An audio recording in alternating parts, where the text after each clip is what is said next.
Hi, and welcome to Just Between You and Me. I'm Michelle. And I'm Michael. And today we're going to talk about asking for what you want in human connection. Yeah. So some people have a hard time asking for what they want anywhere. So we wanted to address this topic from the perspective of just generally understanding how to ask and be open to asking for what you want. So we talked about self-acceptance and being authentic within connection. We also talked about inviting others to be authentic. And this is one of those next steps of being authentic within connection, asking for what you want, and being open to whatever the answer is. Bless you. Thank you. And being open to whatever the answer is within the what I want. Yeah. So also building on topics that we've already covered, self-love is a huge underlying theme in asking for what we want. Because in asking for what we want is knowing ourselves and knowing what we want. Yeah. And that, some of that we already have inside of us, we know. Some of that we know, but we haven't acknowledged. Some of that we may not even know yet. There's a continuous journey to asking for what we want. And sometimes it involves learning to love self in view of viewing ourselves with the desires that we have and with the wants that we have. Sometimes we will judge our wants and never speak them because we're judging ourselves for wanting whatever it is we want. Or maybe we have an expectation of how our wants are going to be received by others. Maybe we feel like they're going to judge us because they're not good enough, or they're the stories we tell ourselves, or that I'm not allowed to want that, or wanting that is wrong or bad, or whatever the story is. And in accepting the wants for ourselves and being open to ask within those connections that we built in the authenticity in, and being open to whatever the answer is, whether the answer is yes, no, or maybe even something else From the other person. Yeah. We can really dive into exploring what do we want. Yeah. We have a great example of this within our house. Yeah, and I want to mention the opportunity in breaking down those walls or those expectations or those judgments on self and acknowledging what we want. It invites a lot of self-compassion and the journey to self-love being intimately tied to self-compassion and harmonizing those self-love and compassion with acknowledging ourselves with our wants. Yeah, making space for yourself in that. So So I think you have a great story about your experience with this. Yeah, so I live in a house, one of 4 people, living in community. It's a journey. I'm loving it, learning more every day about it.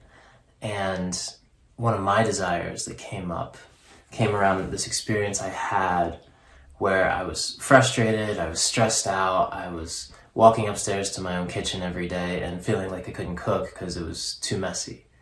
And I felt like we all just weren't on the same page with cleaning in general. And I had a desire and a want for a cleaner house and a cleaner kitchen. I wanted the openness of creative flow through like not as messy of a house, and I needed to communicate this. One of the tenets that we work on is the outer world, the inner world reflected in the outer world. So having a space that felt messy, and for Michael, you said to me, said this to me, reflected the inner world, and he didn't like the feeling like the outer world was messy, and then maybe the inner world was feeling messy because the outer world was feeling messy. There was an experience there of not wanting that anymore. Sure, yeah, and while there's a lot more dynamics there to leave well enough alone, that's an element of it, absolutely.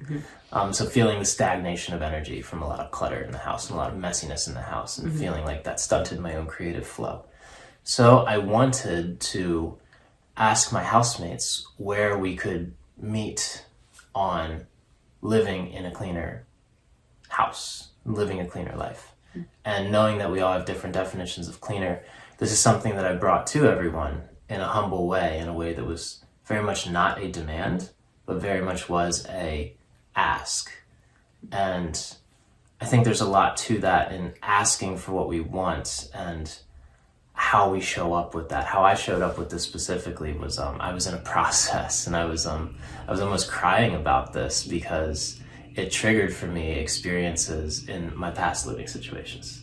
and experiences where I'd asked for what I wanted and been misinterpreted or been like, what's the word? Kind of like yelled at or shut down in it. And so it almost like triggered this inner child aspect of me that I just want this simple thing and feel like it's so hard or so far away. And so that was quite a journey.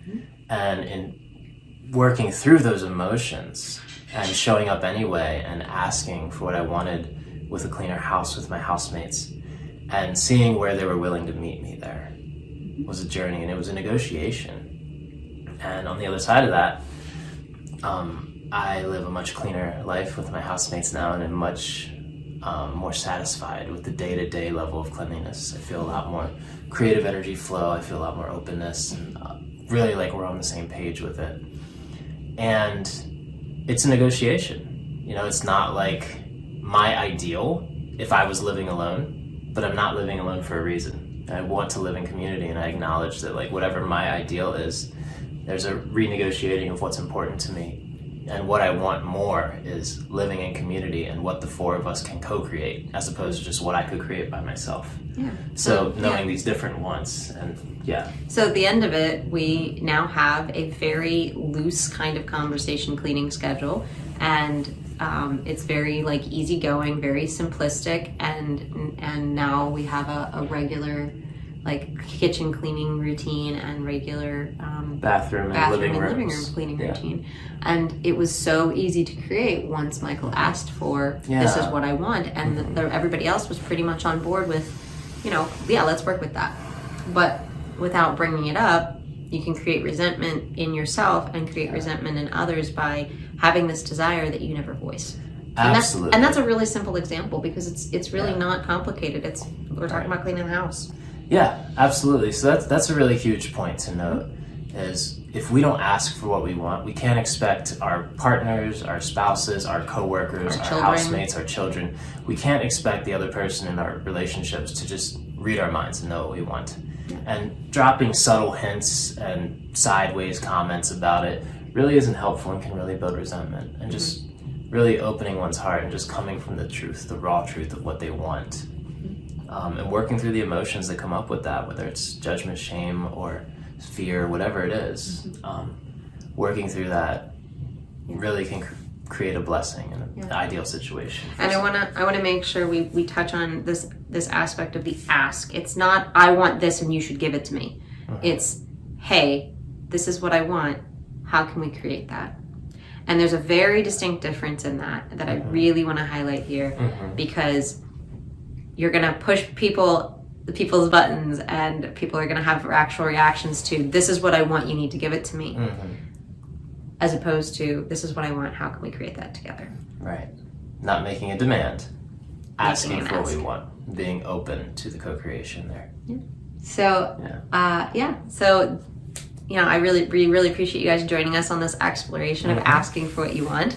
And if you have any questions or comments, please leave them in the comment section down below. We'd love to hear from you guys. And if you are interested in contacting us, you can contact us on any of our social media, also in the description section down below. Hey, We're getting it! We got it! And also start looking for notices about our Patreon. We're going to be starting that very, very soon. And anything else? I think that's it. Thank you all for joining us today on Just Between You and Me. I'm Michael. And I'm Michelle. And we'll see you later. See you later. Mwah.